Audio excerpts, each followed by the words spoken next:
Good afternoon, and welcome to the DFS Army YouTube channel. I'm Razzle11, and you can find me on X at Razzle11Grinds. Here to take a look at some pitching for today, the 7th of August. It is Friday, and we do have a 12-game main slate ahead of us this evening. From my understanding, we should be pretty decent weather-wise.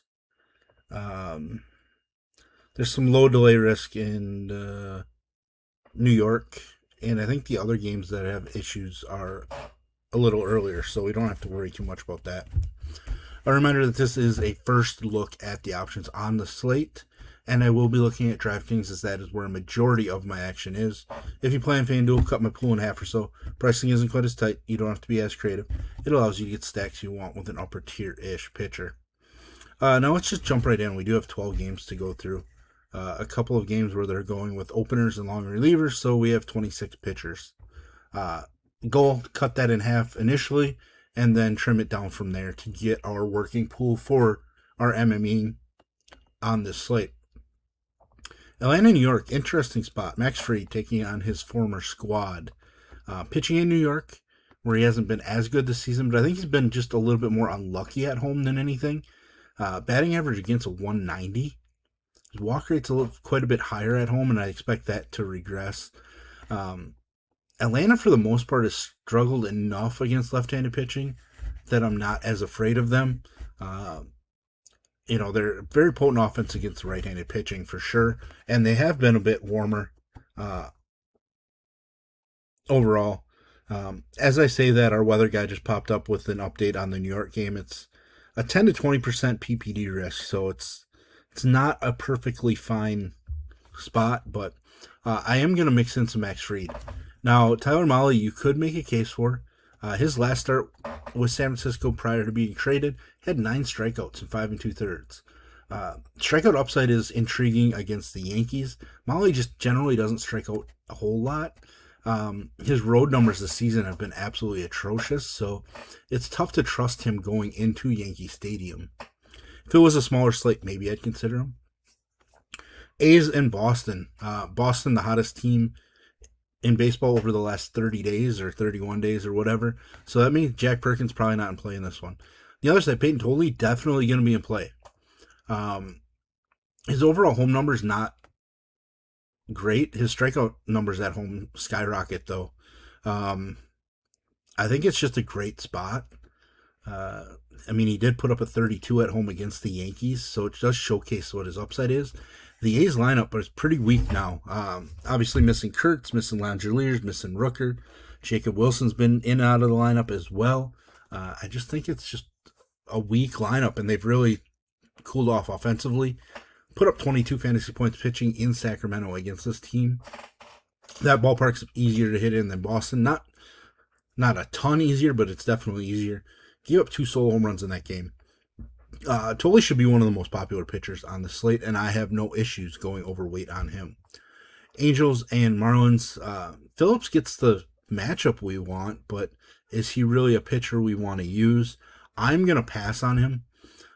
He's actually been pretty decent at home. A lot of those are kind of more short appearances, though. Just now being stretched out. Actually, he has been for a little while. Hasn't bypassed 76 pitches in nearly a month and a half. So I could see some people using him. For me, I'm just not getting there. I'm just going to pass on pitching in this game in general. Klassen thought he was a pretty high draft pick a few years ago, but hasn't really turned out much. Probably a good game to consider some offenses, in my opinion. Cleveland and the White Sox. Noah Schultz, big-time prospect, but hasn't been able to put it together at the major league level. He's pitching better at home. Kind of getting unlucky, some walks. Doesn't really allow enough hits, but it's just a spot I don't think we need to go to. Parker Messick on the other side is a spot that I want to utilize. Averaging over 20 DK points per start against the White Sox. One, he had 10, so that means the other one he had roughly 30, if I can locate it. 30, just under 31. He's been phenomenal on the road. A whip of 096, average against 195. Home run rate skyrockets, but that's all right. The White Sox can hit home runs, but if I had to choose, it'd be a left-handed pitcher against the White Sox that I play more so than a right-handed pitcher. Minnesota, Milwaukee. Zebby Matthews coming off of an elite performance from a strikeout standpoint. Got optioned down, and now it gets called back up with Joe Ryan going on the IL. He has showcased upside, but I just don't think this is a pretty good spot for him. He's on the road where he's been far worse as well. Milwaukee at home, not the most ideal spot for a pitcher.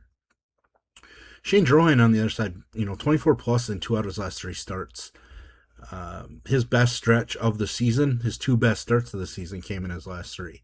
Now, with that said, he's most likely not going to throw some shutout baseball, but the Twins have struggled a bit offensively, especially against left-handed pitching. A couple guys are hotter, so like Royce Lewis, Luke Keyshaw kind of stand out. There's some hype around the Twins because Kalen Culpepper, one of their top prospects, is debuting tonight. He's not in the pool for us to use on DK, but I'm going to utilize some Drohan just because I think there's upside. I do wish he was a little cheaper on this slate, though. Cubs and Royals. I'm not sure what the Royals are going to do. Easton McGee's not a long reliever. 1 1 1/3. Like, he's not going. Like, I don't know what they're doing. Daniel Lynch is a former starter who's moved to the bullpen and can probably go 2 innings, but it's just not for me. And the other side, as much as I don't really like Kevin Gausman, I am going to play the wait-and-see game with him to see how he performs with the Cubs. He obviously showcased some big-time upside, especially when pitching at home for Toronto, but I just want to see how he adapts to the new environment and everything. He was kind of broken up about being traded. He understands being traded, but it's not something that he was overly excited to be doing. So we'll just kind of play the wait-and-see game with him. It's not that I fear the Kansas City offense by any means. It's just I'm choosing to kind of pass on him and let chips fall where they may. Baltimore, Texas. Shane Baz is a guy that I obviously use far too much, considering he does not pay off very often. He has been better on the road, so that fits. Texas offense, to me, is weak, but they've performed decent of late. They have a couple guys that are swinging it. I'm going to pass on Shane Baz, but I wouldn't blame you if you told me that you just wanted to play him. On the other side, you got Uvalde. His 2 out of his last 3 starts have been atrocious, but then he also has that wrapped around a 31, 23, 23, 34, 25. So, like, 23 plus, and what is that, 5 out of his last 7? He has this big-time upside. Not the walks, but the home runs get him from time to time, and that's the issue. He did struggle with Baltimore the first time he faced them, but he is pitching at home, where overall his numbers are phenomenal. Might get a little unlucky, like his whip average against, lower home run rate, kind of screams to an ERA that should definitely be sub 4, but over 21 fantasy points per game at home. Evalde, definitely somebody I'm on because Baltimore strikes out a ton. Colorado, St. Louis. You'd think I'd be on Kyle Leahy just because I don't mind picking on Colorado on the road. I much prefer left-handed pitching against them. Plus, Kyle Leahy struggles against left-handed bats. Now, I get, when you look at Kyle Leahy, like, it's 1 earned run or fewer in, was that 6 of his last 7 starts? 2 earned run or fewer in all 7 of those starts. I just don't like this outlier 9K performance because generally he's not getting there. Maybe he's going to be owned just because people blindly see Colorado. I'm going to pass on him just because I don't think he has enough upside for me. Obviously, there's a route for him to be in the winner, but that's kind of personal preference. I'm higher on the Colorado side tonight. Feltner, not somebody I'm getting to. I don't really care. He's actually been better in Coors than he has been on the road. His road numbers are absolutely atrocious, so no thank you for me, or to me, whatever. Dodgers, Arizona. Merrill Kelly, not using him against the Dodgers, even though they're struggling from a win standpoint. Merrill Kelly has kind of settled in after a rough start to the season, but still, his home numbers are absolutely atrocious, and the Dodgers have hit him fairly well in their careers. On the other side, what do we do with Roki Sasaki? Right now, I'm planning on playing him, but I realized it's not the best K matchup for him, and he's generally been worse on the road. Even though he gives up more home runs at home, his strikeout numbers are much better when pitching at home. Walk rate goes down, etc. Right now, I plan on playing him, but maybe I need to debate replacing him. The problem is I don't really want to, do I replace him with Ronel Blanco, maybe? And that's the next game, right? Blanco and Robbie Ray. I am going to use some Robbie Ray in his first start with San Diego.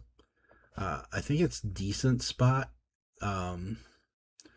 Ballpark's good enough. He's familiar with it from pitching with San Francisco. So that kind of helps him. And I think overall Houston against left-handed pitching probably slightly weak enough. Traditionally, they have been really weak against left-handed pitching. So he just needs to figure out Altuve and Yordan, from my understanding. So I'm going to mix in some Robbie Ray. Like I mentioned, Ronel Blanco, probably not in my pool. He's been one of the unluckier guys, right? He's only given up 11 hits in his 14 and 2/3 innings, but it's the 8 walks have led to 5 multi-run home runs. It's kind of unlucky, or is he just getting lucky not giving up more hits? For me, the surface says it's kind of unlucky.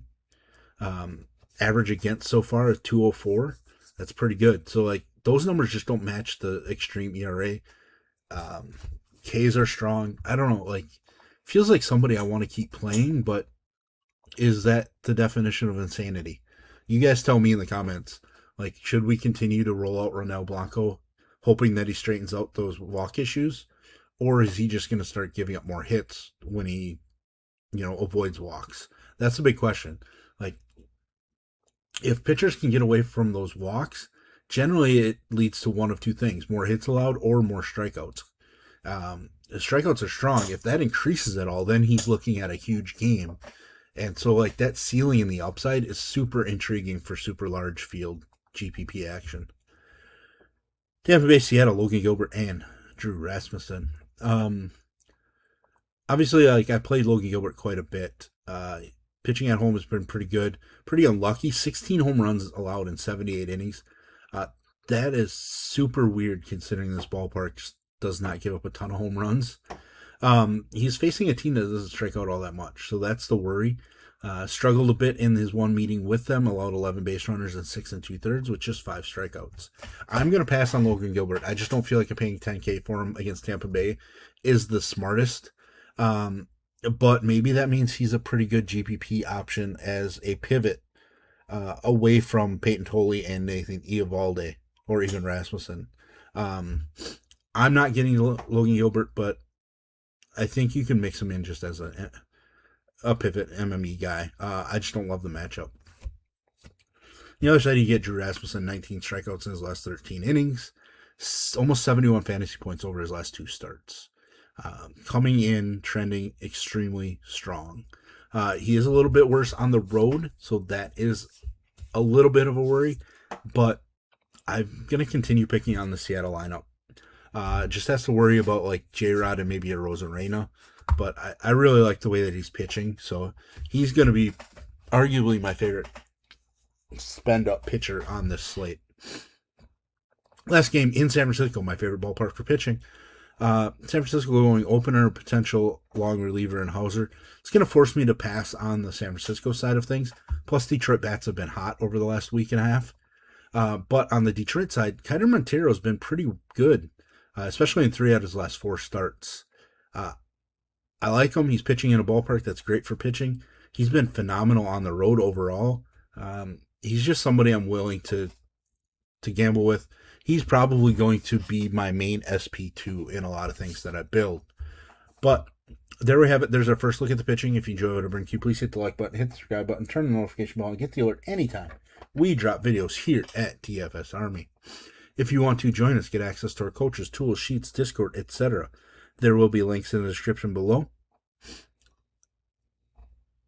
You can use promo code BOOK, B-O-O-K, gets you 20% off any membership on the website.